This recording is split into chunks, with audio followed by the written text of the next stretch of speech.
Warahmatullahi wabarakatuh. Alhamdulillahi rabbil alamin wa bihi nasta'in ala umuri dunya waddin. Assalatu wassalamu ala sayyidina wa maulana Muhammadin wa ala alihi wa sahbihi ajma'in. Hadirin hadirat Bapak Ibu sekalian yang dirahmati Allah Subhanahu wa taala. Kita bersyukur pada pagi hari ini kembali lagi Allah pertemukan kita di masjid yang mulia ini, Masjid Jami Al-Qahar, yang semoga orang-orang yang terlibat di dalam berdirinya masjid ini mendapatkan barokah dari Allah Subhanahu wa taala. Amin ya rabbal alamin. Dan kepada siapapun yang turut serta di dalam memakmurkan masjid ini, Allah Subhanahu wa taala melimpahkan rahmatnya kepada mereka. Amin ya rabbal alamin. Bapak Ibu sekalian yang dimuliakan Allah, salawat salam senantiasa tercurah terlimpah atas baginda Nabi Muhammad sallallahu alaihi wasallam. Apapun yang terkait dengan Nabi Muhammad pasti baik. Apapun yang terlibat, terkait, terhubung, tersambung dengan Nabi Muhammad SAW adalah baik. Nabi Muhammad SAW dilahirkan pada bulan Rabi'ul Awal. Secara bahasa Rabi' artinya musim semi. Dan dari sekian banyak musim di Jazirah Arab ada 4 musim: panas, dingin, gugur, dan semi. Kalau di kita hanya 2, kemarau sama hujan. Dari sekian banyak musim yang ada, musim yang paling indah, paling bagus, paling ditunggu-tunggu adalah musim Rabi', musim semi.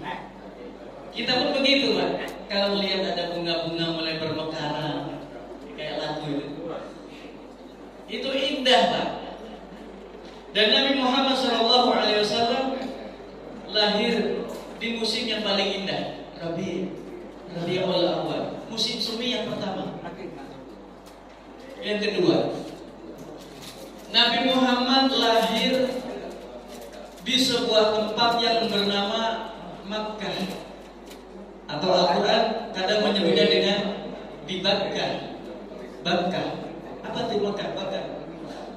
Tempat berkumpulnya orang banyak. Secara bahasa, berkumpulnya orang yang banyak itu di sebuah tempat namanya Bakkah. Bagus juga lagi. Yang ketiga, Nabi Muhammad SAW dilahirkan oleh seorang wanita yang bernama Aminah. Keamanan. Secara bahasa artinya keamanan. Makanya kita kalau mengucapkan amin itu harus panjang pendeknya pas, supaya tidak salah makna. Misalkan ghairil maghdubi alaihim waladdallin, amin. A-nya panjang, mi-nya juga panjang, agar artinya itu semoga apa yang dicita-citakan Allah kabulkan, atau ya Allah kabulkanlah permintaan kami. Tapi kalau jawabannya amin, itu berarti semoga aman. Aminah, ibunda kita, ibunda Nabi Muhammad SAW, itu secara bahasa artinya keamanan. Yang melahirkan beliau, keamanan artinya. Di usia pertama beliau yang dilahirkan itu, beliau langsung dibawa ke sebuah kampung yang bernama Sa'ad. Makanya disebut Halimah As-Sa'diyah. Kita pun bisa sebenarnya, tapi agak susah kalau Batu Raja dibuat apa ya?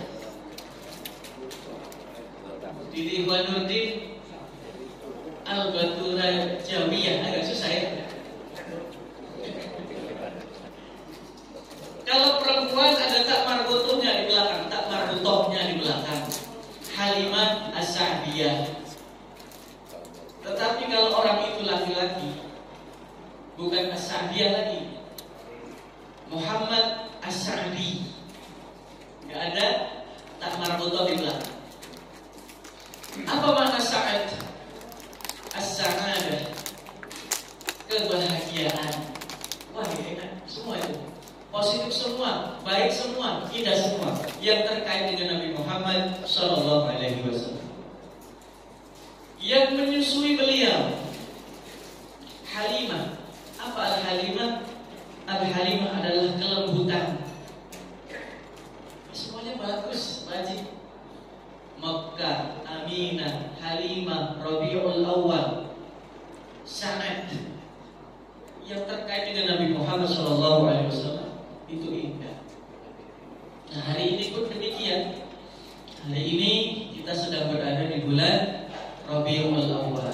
Kalau di Palembang memasuki Rabiul Awal itu full 1 bulan diadakan maulid keliling ke beberapa tempat. Dan nanti ada intinya, biasanya begitu. Bagi bapak-bapak yang ada informasi itu, pas lagi datang ke Palembang, carilah informasi di mana tempat ada di situ dibacakan maulid Nabi Muhammad SAW. Hadiri kalau sempat. Karena kebetulan takdir Allah, di Sumatera ini provinsi yang paling banyak terdapat habaibnya justru di provinsi kita. Ada Aceh, Medan, Jambi, Sumatera Barat, Bengkulu, Lampung. Itu kita, Sumsel inilah yang paling banyak habaibnya. Tanpa kita sadari, di Palembang itu habaib banyak sekali. Tetapi ya masih banyak juga yang belum percaya kalau Nabi Muhammad itu keturunannya masih ada. Kan? Teman-teman sekalian, bapak-bapak sekalian dan ibu-ibu sekalian yang dirahmati Allah, itu yang terkait dengan Nabi Muhammad itu. Nah, karena bulan Rabiul Awal masih cukup panjang, nantinya pekan depan pun insya Allah masih Rabiul Awal, maka kaitannya dengan kelahiran Nabi Muhammad sudah kita bahas. Sebagaimana disampaikan Pak Haji Faisal tadi, kita melanjutkan materi sirah nabawiyah. Setelah Allah Subhanahu wa taala turunkan ayat Qum fa'anzir, maka tidak ada waktu lagi bagi Nabi Muhammad untuk hidup untuk dirinya sendiri dan keluarganya. Praktis semua waktu itu diberikan kepada umat, kepada masyarakat, berjuang, dan waktu istirahat pun sudah sangat berkurang. Itu Nabi Muhammad betul-betul bertanggung jawab terhadap ayat yang diturunkan kepada beliau. Dan beban-beban seperti itu adalah beban yang teramat berat. Tidak ada beban yang lebih berat, tidak ada satu tanggungan yang lebih berat kecuali beban itu adalah yang diletakkan di pundaknya para nabi dan rasul. Kita pun begitu. Kalau kita sudah mengambil jalur, yaitu mengikuti apa yang pernah dilakukan oleh Rasul, maka siap-siap beban kita pun akan berat. Dan beban dakwah itu tidak hanya dibebankan kepada ustaz, kiai, imam, dan sebagainya, tetapi dibebankan kepada setiap individu muslim sesuai dengan kapasitasnya. Yang misalnya sirah nabawiyah, ya fokuslah di sirah nabawiyah. Yang bisa baca kitab fikih misalkan, fokus di situ. Supaya beban ini terasa ringan, karena banyak yang menopang, banyak yang mengangkat. Nah, setelah Qum fa'anzir turun, Nabi Muhammad SAW sudah sangat sedikit sekali waktu istirahatnya. Lebih banyak berdakwah untuk tegaknya kalimat la ilaha illallah. Nabi Muhammad SAW bersiap pula dengan semua resiko yang harus ditanggungnya yang kita semua tahu bahwasanya resiko dari dakwah beliau ini itu sangat besar. Beliau rela untuk dicaci maki, padahal selama ini nggak ada tuh yang nyaci, yang merendahkan, bahkan yang berani-berani menyentuh Nabi itu nggak ada.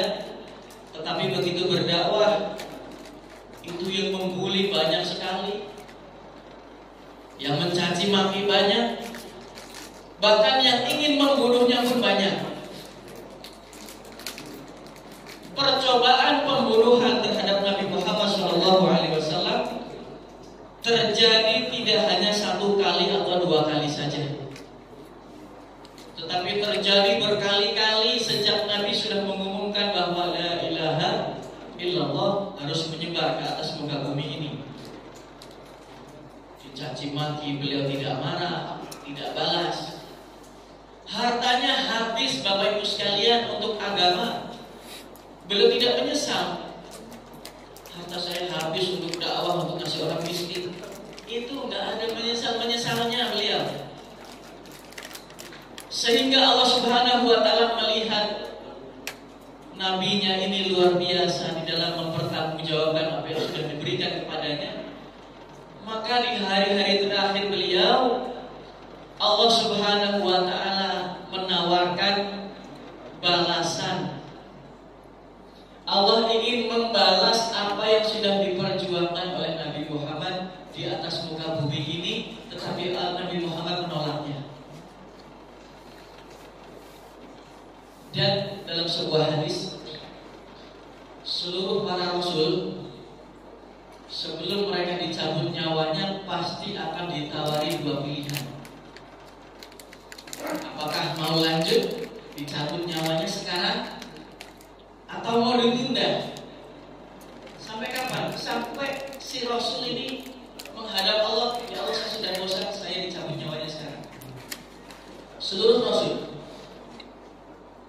Dan Nabi Muhammad tidak hanya 1 kali ditawari itu, Bapak Ibu sekalian. Allah Subhanahu wa Ta'ala ingin membalas perjuangan Nabi Muhammad tidak hanya di akhirat, tetapi Allah Subhanahu wa Ta'ala ingin membalas perjuangan nabinya di dunia ini. Al-Fazain wal Mafatih sering saya sampaikan. Nabi Muhammad ditawari kunci-kunci pundi-pundi kekayaan dunia. Sebelum beliau wafat, Muhammad, kamu mau pilih mana? Mau dicabut nyawanya sekarang dalam kondisi seperti ini, atau dicabut nyawanya nanti setelah semua fasilitas dunia ini engkau nikmati sepuasnya? Nabi Muhammad menjawab, Allahumma rafiqal a'la. Ya Allah, tolong sandingkan aku dengan pendamping yang maha tinggi. Siapa? Allah Subhanahu wa Ta'ala. Inginnya ketemu Allah Subhanahu wa Ta'ala, berdampingan, bersandingan dengan Zat yang selama ini menciptakan beliau, yang mengutus beliau ke atas muka bumi ini. Gak tertarik sama sekali dengan dunia. Bahkan gunung Uhud, Bapak Ibu sekalian, kita sebagian pernah melihatnya, pernah menyaksikannya, yang masih segar dalam ingatan. Para jamaah haji yang belum lama ini pulang ke negeri ini, itu pasti melihat gunung Uhud. Hampir setiap pagi mungkin melihat itu. Yakinlah bahwasanya gunung itu pernah ditawari oleh Allah kepada Nabi Muhammad untuk diubah menjadi emas. Gunung yang sepanjang itu, Pak, pernah dia ingin, bahasa kita, disulap menjadi bongkahan-bongkahan emas. Tapi Nabi Muhammad tidak. Ya Allah, aku gak mau, aku tetap jadi nabi dan hamba-Mu saja. Muhammad dan abduhu wa rasul. Itu bongkahan emas itu gak jadi. Gunung Uhud menjadi seperti itu sampai sekarang. Padahal dulunya bukan sekali 2 kali ditawari oleh Allah kepada Nabi agar dirubah jadi emas dan kamu nikmati. Tapi Nabi tidak mau. Nabi pengennya apa? Allahumma rafiqal a'la. Ya Allah, sandingkan aku dengan Zat yang maha tinggi, Allah Subhanahu wa Ta'ala. Nah, ketika Nabi wafat itulah beliau ucapkan ini, Pak. Beberapa kali ucapkan ini. Allahumma rafiqal a'la. Aisyah yang pada waktu itu wafat, pada waktu itu berada di kepalanya Rasul, karena Rasul wafat di pangkuan Aisyah. Sehingga Aisyah mengatakan, kemuliaan yang Allah berikan kepadaku adalah Rasul wafat di pangkuanku, keringatnya bercampur dengan keringatku, air liurnya bercampur dengan air liurku, dan wafat di rumahku di hari di mana beliau mendatangi aku memang jadwalnya itu. Allahumma rafiqal a'la. Ya Allah, sandingkan aku dengan zat yang maha tinggi. Aisyah mengatakan, idzan la yahtaruna, idzan la yahtaruna. Kalau begitu Nabi Muhammad jelas-jelas tidak memilih kita. Nabi Muhammad tidak ingin hidup lagi setelah ini. Beliau ingin memilih Allah Subhanahu wa ta'ala. Idzan la yahtaruna. Kalau begitu Nabi gak milih kita, sahabat-sahabat sekalian. Nabi lebih memilih Allah Subhanahu wa ta'ala. Tidak lama berselang, beliau kan angkat tangannya ke atas gitu. Lalu beliau mulai lemas dan terjatuh.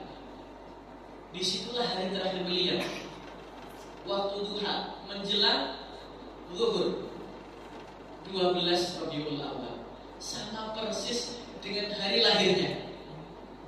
Hari lahirnya 12 Rabiul Awal, hari wafatnya 12 Rabiul Awal.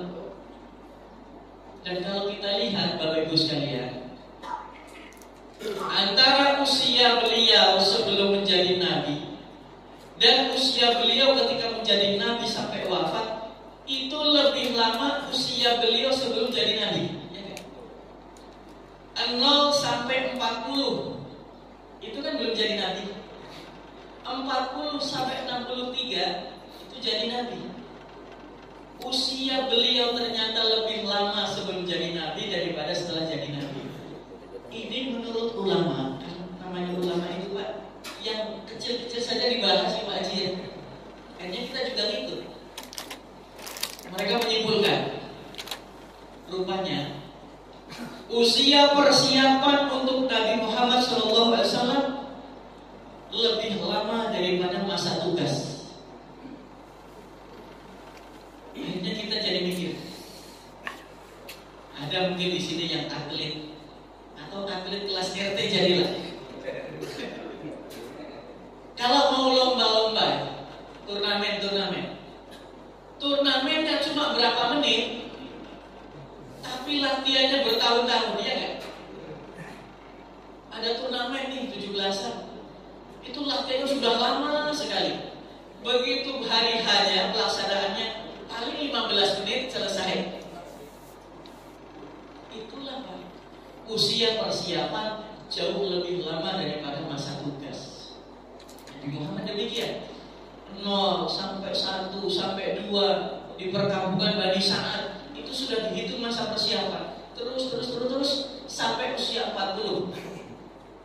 Dan usia 40 Bapak Ibu sekalian yang dirahmati Allah adalah usia di mana para nabi dan rasul resmi diangkat menjadi utusan Allah. Bagi siapapun yang usianya sudah 40, maka ini usia yang penuh dengan misteri, penuh dengan nilai yang sangat besar. Di usia ini para nabi dan rasul diangkat jadi nabi. Di usia ini pula Nabi Muhammad SAW diangkat menjadi rasul. Usia Rasul yang kita tahu wafat pada usia berapa Bu? Masih ingat Bu? 63 ya. Wafat pada usia 63. Ketika haji wada, haji terakhirnya Rasul di tahun 10 Hijriah, beliau memotong 100 ekor unta. Kurbannya 100 ekor. Tetapi unta yang dipotong oleh beliau sendiri sejumlah 63 ekor. Sebelumnya pada nggak sadar, para sahabat juga tidak ngerti, tidak begitu respon, tidak begitu respect dengan ini. Tetapi akhirnya kemudian setelah Rasul wafat, oh iya, waktu Nabi di haji wada itu kenapa tidak semuanya disembelih oleh beliau? Beliau hanya menyembelih 63 ekor saja. Sisanya disembelih Sayyidina Ali bin Abi Thalib. Oh, rupanya itulah batas usia beliau sallallahu alaihi wasallam, 63 tahun. Dan kita tidak tahu apakah usia itu adalah usia terbaik untuk meninggal dunia. Nggak tahu juga kita. Karena 4 khalifah, Abu Bakar, Umar, Utsman, Ali radhiyallahu anhum, itu semuanya wafat di usia 63. Kecuali Sayyidina Utsman bin Affan meninggal di usia 80 tahun lebih. Rasul wafat di usia 63, Abu Bakar usianya 63 ketika wafat, Umar pun demikian 63, dan Sayyidina Ali pun demikian wafat di usia 63 tahun. Dan Nabi pernah bersabda, seolah-olah ingin membuktikan sabdanya, a'maru ummati ma baina sittin ila sab'in wa aqalluhum man yujawwizu dzalik. A'maru ummati, usia umatku, ma baina sittin ila sab'in, antara 60 sampai 70. Nabi sudah sebut itu dalam hadisnya, ma baina sittin ila sab'in, antara 60 sampai 70. Nah, kalau disebut 60-70, kita terjemahkan 60-an sampai 70-an, kan gitu.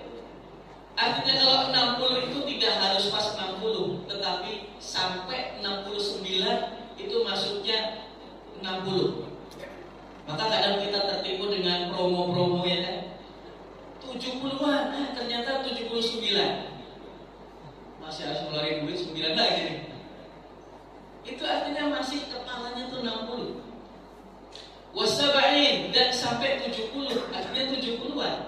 71 sampai 79 masuk saba'in. Ada hadis arba'in, ya kan? Itu apakah 40 pas hadisnya? Tidak, 40 berapa? 40 lebih. Jadi kita terjemahkan sebagai 40-an hadis, 60-an usianya, 70-an usianya. Ada tambahan an di belakangnya. Itu Nabi pernah bersabda, dan beliau wafat pas sesuai dengan yang beliau sabdakan. Ma baina sittin ila sab'in wa aqalluhum man yujawwizu dzalik, dan sedikit sekali di antara umatku yang mampu melampaui usia yang sudah disebutkan itu. Maka yang usianya sudah 80 tahun itu termasuk Bapak Ibu sekalian yang wa aqalluhum, yang sedikit. Bersyukurlah kepada Allah. Dan saya juga nggak tahu nih, mau sampai tembus 60 atau tidak. Ya sama-sama nggak tahu kita kan. Tapi sabdanya demikian. Jangan pula sudah dengar hadis ini yang usianya masih di bawah 60 masih nyantai, artinya mau belum akan wafat. Jangan juga begitu. Kan betapa banyak juga yang belum 60 juga sudah dipanggil Allah Subhanahu wa taala. Kembali lagi ke sini Bapak sekalian, beliau di usia ini diangkat jadi Rasul dan wafat di usia 63.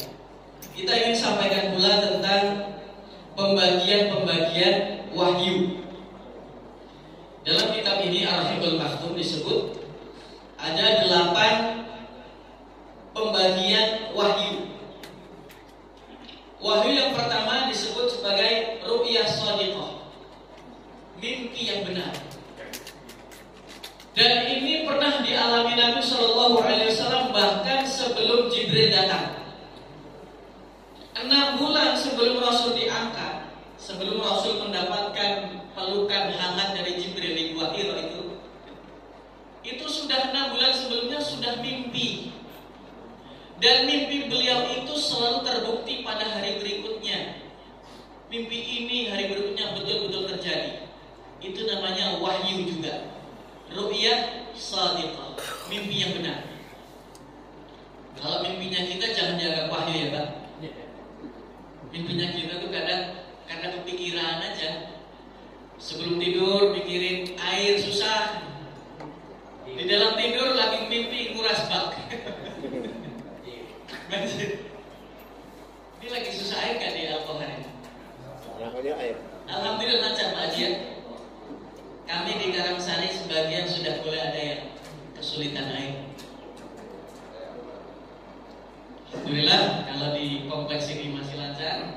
Jadi mudah-mudahan barokah Allah turun. Amin ya rabbal alamin. Yang pertama itu ru'ya shadiqah, mimpi yang benar. Yang kedua, wahyu itu ditanamkan ke dalam benak dan hati Nabi Muhammad SAW oleh Jibril yang datangnya dari Allah Subhanahu wa taala, dan Jibril tidak menampakkan wujudnya. Tiba-tiba datang begitu saja dan masuk wahyu itu ke dalam hati Nabi Muhammad. Contohnya adalah sebuah hadis yang menyebut bahwasanya rezeki manusia sebelum habis, maka manusia tidak akan pernah mengalami yang namanya mati. Jadi Bapak Ibu sekalian, contohnya begini. Kalau jatah beras yang harus kita habiskan di atas muka bumi ini 1 ton, kok beras yang sudah kita habiskan baru 1/2 ton? Artinya kita belum meninggal, belum akan meninggal, masih ada 1/2 ton lagi yang harus kita habiskan. Itu rezeki kita. Masalahnya kita nggak tahu jatah kita ini berapa ton beras sebenarnya dalam kita hidup ini. Kata Nabi alaihi salatu wassalam, kalian tidak akan mati sebelum rizki yang sudah diberikan oleh Allah kepada kalian habiskan. Jadi kalau sudah habis, itulah usia kita di situ batasnya. Maka Nabi berpesan, bekerjalah, carilah rizki dengan cara yang baik. Jangan sampai rizki yang Allah turunkan itu tertunda kepada kalian, sehingga membuat kalian mencari jalan yang tidak baik untuk menggapainya. Karena rizki yang baik itu bisa didapat dengan cara yang baik. Nah, itu Nabi berpesan begitu. Jadi kalau beras yang mau kita habiskan itu belum 1 ton, berarti kita belum akan wafat. Nah, permasalahannya nggak tahu Pak, berapa ton jatah beras kita. Tentunya masing-masing berbeda. Nah, itu contoh yang kedua ya. Hadis pembagian wahyu yang pertama adalah ar-ru'ya as-shadiqah. Yang kedua, Rasul tiba-tiba kedatangan Jibril, tapi Jibril tidak menampakkan wujudnya, langsung memasukkan wahyu ke dalam dada Nabi Muhammad. Yang ketiga, Jibril datang menyerupai seorang laki-laki yang langsung mengajarkan kepada Nabi Muhammad lewat Allah Subhanahu wa taala, dari Allah Subhanahu wa taala. Nah, kalau metodenya wahyu seperti ini para sahabat biasanya juga melihat. Jibril datang itu para sahabat lihat, tapi bukan bentuk yang asli. Bentuknya menyerupai para sahabat, dan yang pernah diserupai oleh Jibril adalah sahabat yang bernama Dihyah bin Khalifah Al-Kalbi. Orangnya ganteng, tampan. Dihyah itu sahabat Nabi yang ketampanannya luar biasa. Jadi Jibril itu pernah menyerupai tubuhnya seperti Dihyah. Di hadis Arba'in ada itu Bapak Ibu, hadis tentang Islam, iman, ihsan, dan hari kiamat. Ini metodenya seperti ini, metode wahyunya. Jadi Jibril datang dengan pakaian serba putih, ya kan? Dan tidak ada nampak orang ini dari perjalanan jauh, kelihatan masih rapi begitu. Datang, lalu duduk di hadapan Nabi, lututnya menempel dengan lututnya Nabi di hadis Arba ini. Dan para sahabat juga agak heran, ini orang tiba-tiba datang kok duduk di hadapan kiainya.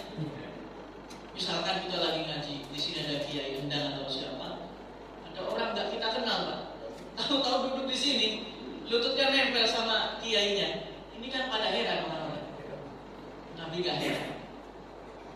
Nabi sudah mendeteksi ini malaikat nih. Dan Jibril itu nanya, wahai Muhammad, Islam itu apa? Nabi jelaskan, iman itu apa? Ihsan itu apa? Seterusnya. Itu Jibril sedang mengajarkan Islam, iman, ihsan, dan tanda-tanda hari kiamat. Para sahabat bertanya, "Ya Rasulullah, ini siapa?" Ya, tahu-tahu datang, kita majelisnya belum selesai, dia sudah pulang duluan. Kalian nggak tahu itu siapa? Nggak tahu ya Rasulullah, itu Jibril yang datang kepada kalian mengajarkan agama kepada kalian. Oh, baru mereka tahu, oh itu Jibril. Tapi kalau datang dengan wujud aslinya, saya yakin Pak, ketakutan mereka Pak. Kenapa? Sayapnya saja 600 ya kan? Sayapnya 600 helai. Satu helai jika dibentangkan ufuk timur dan ufuk barat tertutup oleh satu sayapnya Jibril itu. Kalau datang dengan wujud asli, ngeri Pak. Itu yang ketiga. Yang keempat, datangnya wahyu melalui suara yang menyerupai dentangan lonceng. Kalau dulu kita belajar seperti suara lebah, dan kita belum tahu bagaimana ngerinya suara lebah sebelum kita ikuti lokasinya. Memang mengerikan Pak Haji. Kita sudah pakai APD, alat pelindung diri istilahnya ya, udah pakai jaket, pakai apa. Dengar suara lebah di atas sana, keder juga Pak. Takut Pak, kalau jutaan, ribuan. Kalau datang nyerang kita, tiba-tiba jaket kita dirobek-robeknya, masuk Pak ke kulit kita, bisa wafat kayaknya kalau sudah sebanyak itu jumlah lebah. Dan inilah jenis wahyu yang terberat yang Nabi rasakan. Kalau Jibril datang masih ringan, tiba-tiba datang masuk wahyu itu ke dada Nabi, itu masih ringan. Tapi kalau yang datang dengan jenis yang keempat, seperti suara lonceng yang begitu keras dan tidak beraturan suaranya, berdentang, itu Nabi Muhammad SAW tiba-tiba keringatnya keluar bercucuran. Meskipun itu di musim dingin. Madinah kan ada musim dinginnya. Ketika wahyu dengan jenis ini datang kepada Nabi Muhammad, beliau akan mengeluarkan keringat dengan begitu deras. Dan ketika wahyu jenis ini turun pada saat Nabi sedang berkendara di atas kendaraannya, maka kendaraan beliau otomatis akan berhenti dan akan terduduk. Gak hanya berhenti otak beliau Pak, tetapi langsung kayak terkunci begitu, langsung terduduk menempel di pasir. Tidak sanggup lagi berdiri ontanya. Padahal dia menerima beban Nabi, tetapi dirasakan pula oleh onta beliau. Ketika Nabi sedang pipinya menempel dengan pipinya Zaid bin Thabit. Siapa itu Zaid bin Thabit? Salah satu penulis wahyu Rasulullah SAW. Itu sahabat kecil yang dulu pernah dikirim ibunya suruh perang sama Nabi, tapi Nabi mengatakan, jangan dulu anak ini. Anak ini masih di bawah umur. Jangan dulu dilibatkan dalam perkara-perkara jihad di medan tempur. Belum masuk usianya. Zaid kecewa. Dia pulang ke rumah dengan membawa pedangnya, yang ujung pedangnya pun masih menempel di tanah. Artinya memang belum tinggi anaknya, masih kecil. Ngelamar Pak jadi tentara, jadi prajuritnya Nabi SAW. Itu perang Uhud, saya ingat saya perang Uhud. Dan mau berangkat itu pedangnya ditarik Pak. Ya pedangnya bukan pedang anak-anak, pedangnya prajurit dewasa. Ditaruh di pinggang, ya diseret sama dia. Pulang nangis, Bu, saya tak boleh masuk ke dalam barisannya Nabi Muhammad. Kenapa? Katanya saya masih kecil. Ibunya pun luar biasa. Gak apa-apa nak, kamu punya potensi lain. Kamu kan pintar, cerdas. Besok aku lapor kepada Rasul, kamu harus ikut sama Rasul meskipun bukan di medan jihad. Ibunya menghadap ke Rasul, ya Rasulullah, sebagaimana yang kau lihat, anakku memang belum layak untuk jadi prajuritmu di medan jihad, tapi dia punya potensi. Akal dan cerdas luar biasa. Dia sudah hafal beberapa ayat yang pernah Allah turunkan kepadamu.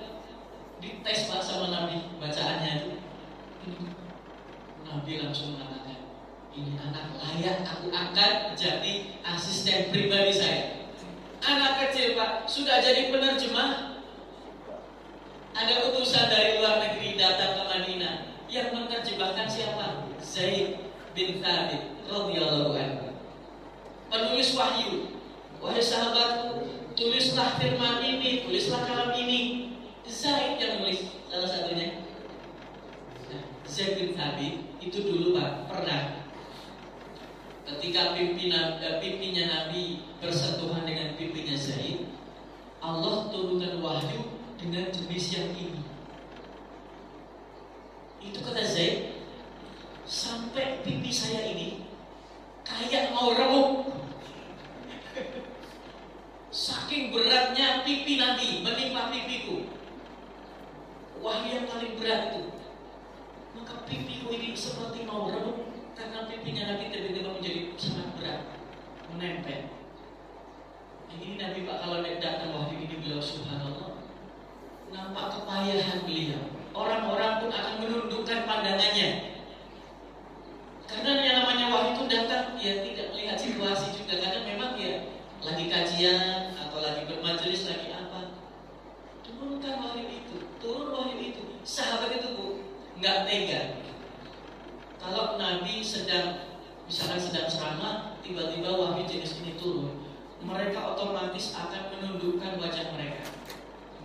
Kasihan Pak, lihat wajah Nabi seperti itu, keringatnya keluar. Dan ini pernah terjadi ketika Aisyah radhiyallahu anha sedang sakit selama 1 bulan lebih. Beliau pernah sakit, ibu sekalian, pernah sakit. Dan sakitnya bertambah parah setelah tahu kabar bahwasanya beliau dituduh selingkuh. Ini ada nih kisahnya. Istri Nabi sekelas Aisyah binti Abu Bakar As-Siddiq pernah mengalami ujian yang sangat berat, yaitu dituduh berzina atau selingkuh dengan sahabat Nabi yang bernama Sofwan bin Mu'affal. Dan wahyu berminggu-minggu tidak turun menerangkan hal ini. Nabi Muhammad SAW pun tidak tahu sebenarnya ini yang salah Aisyah atau yang menyebarkan berita. Selama kita sampai pada pembahasan ini di periode Madinah, maka Nabi SAW sampai mengucapkan, wahai Aisyah, berita sudah menyebar ke seluruh penjuru Madinah. Kalau kamu memang melakukannya, itu Nabi ucapin itu Pak. Kalau kamu memang melakukannya, segeralah bertaubat kepada Allah, karena Allah pasti akan menerima taubat seorang hamba yang bertaubat kepadanya. Tetapi kalau kamu tidak melakukannya, maka Allah Subhanahu wa Ta'ala suatu saat akan membersihkan engkau dari tuduhan-tuduhan ini. Aisyah mengatakan, ya Rasulullah, berita sudah menyebar begitu luas di negeri ini, dan tidak ada orang yang tidak tahu berita ini. Semuanya tahu, sampai-sampai mereka menduga bahwasanya berita itu benar. Kita kan juga begitu Pak. Kalau berita sudah sering dimasukin, seolah-olah itu benar terjadi. Dan kalaupun aku mengatakan aku tidak melakukannya, maka orang-orang tidak akan percaya, karena berita itu sudah menyebar begitu luas. Tetapi kalau aku mengakui, padahal aku tidak melakukannya, mereka pun akan percaya kalau aku melakukan. Sehingga Aisyah, usianya baru sekitar 15 tahun waktu itu, usianya itu masih muda sekali, sudah dapat ujian seberat ini. Beliau mengatakan, aku ingin mengatakan Nabi Yakub yang pernah mengatakan kepada putra-putranya, wallahul musta'an ala ma tasifun. Allah sebaik-baik pelindung terhadap apa yang mereka tuduhkan kepadamu. Aisyah kemudian nangis lagi. Nabi Muhammad pun tidak bisa berkata apa-apa. Belum lagi Rasul keluar dari kamar Aisyah, Rasul SAW tiba-tiba mengeluarkan keringat begitu derasnya. Artinya apa itu? Wahyu turun. jenis ini yang turun. Para sahabat menundukkan pandangannya dari wajah Nabi Muhammad SAW. Nggak tega mereka melihat, payah, susah. Nabi kemudian keringatnya begitu banyak keluar. Ternyata Allah Subhanahu wa Ta'ala turunkan wahyu tentang bahwasanya Aisyah bersih dari tuduhan-tuduhan itu. Nggak mungkin sampai Rasul itu bilang, wahai sahabat-sahabatku, tolong kemukakan pendapat kalian. Bagaimana dengan kasus yang menimpa keluargaku ini? Aku setahuku keluargaku itu baik-baik saja. Abu Bakar orangnya baik, putrinya pun harusnya demikian. Sahabat semuanya, hampir semuanya mengatakan, kami pun gak percaya dengan berita itu. Tapi penyebar berita ini ternyata dari kalangan kaum muslimin juga. Yang repot ini dari kalangan kaum muslimin. Dan di situ ada ahli Badar yang pernah ikut perang Badar, yang ikut menyebarkan berita ini. Akhirnya salah satu sahabat Nabi mengatakan, ya Rasulullah, izinkan aku membunuh orang itu. Orang itu dulu pernah juga ikut menyebar berita bohong tentang istrimu. Nabi katakan, nggak usah. Kamu tahu tidak, dia itu ahli Badar, veteran Badar. Jangan diganggu. Inilah kemuliaan orang yang pernah ikut perang Badar, Pak Haji. Sampai kalaupun berbuat dosa, seolah-olah Allah itu maklum dengan perbuatan dosanya. Itu Nabi begitu kok keringat bercucuran. Ternyata turunkan wahyu tentang pembebasan Aisyah dari tuduhan. Sehingga orang-orang yang menyebar berita itu dihukum, dicambuk 80 kali cambukan. Nah itu hukuman bagi orang yang menuduh berzina tetapi tidak ada buktinya. Maka hukumannya adalah didera, dicambuk sebanyak 80 kali cambukan. Tetapi tokoh utamanya yang menyebar berita ini justru tidak dihukum sama Nabi. Nah, kita bertanya-tanya, bisa saja yang menyebar berita tidak dihukum. Ternyata ulama membahas lagi bab ini. Orang yang sudah dijelaskan sifat-sifat kemunafikannya, dan ternyata penyebar berita ini sumbernya dari Abdullah bin Ubay bin Salul, tokoh munafik Madinah. Gebomnya kemunafikan. Yang buat berita dia, yang nyebar berita dia, dan dia tidak dihukum sama sekali sama Nabi. Ulama membahas, kenapa? Hukuman itu fungsinya untuk membebaskan hukuman di akhirat. Kalau sudah dicambuk, di akhirat tidak dihukum lagi. Dan hukuman itu, keringanan hukuman itu tidak layak diberikan kepada munafik. Nah, itu.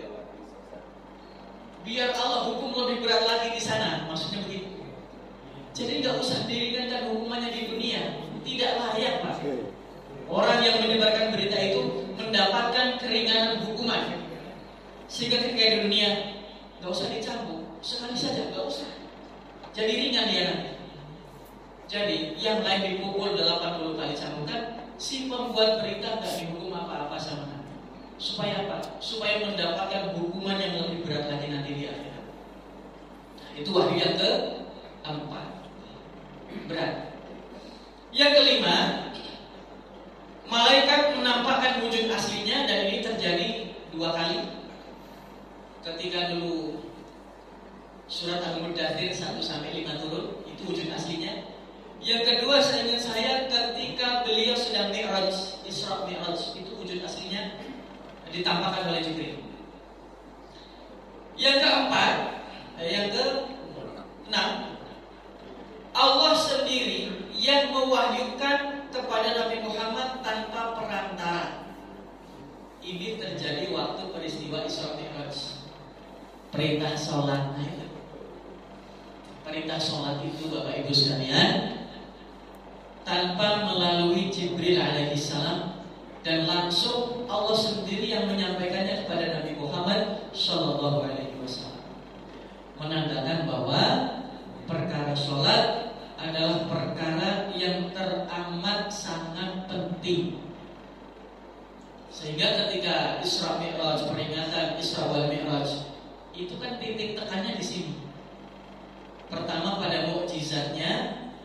yang kedua kepada perkara sholatnya.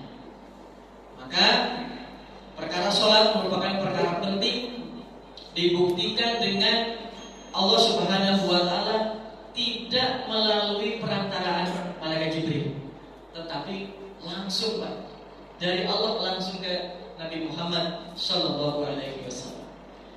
Dan yang ketujuh, ini kalau saya baca sama dengan yang keenam, jadi tidak melalui perantara.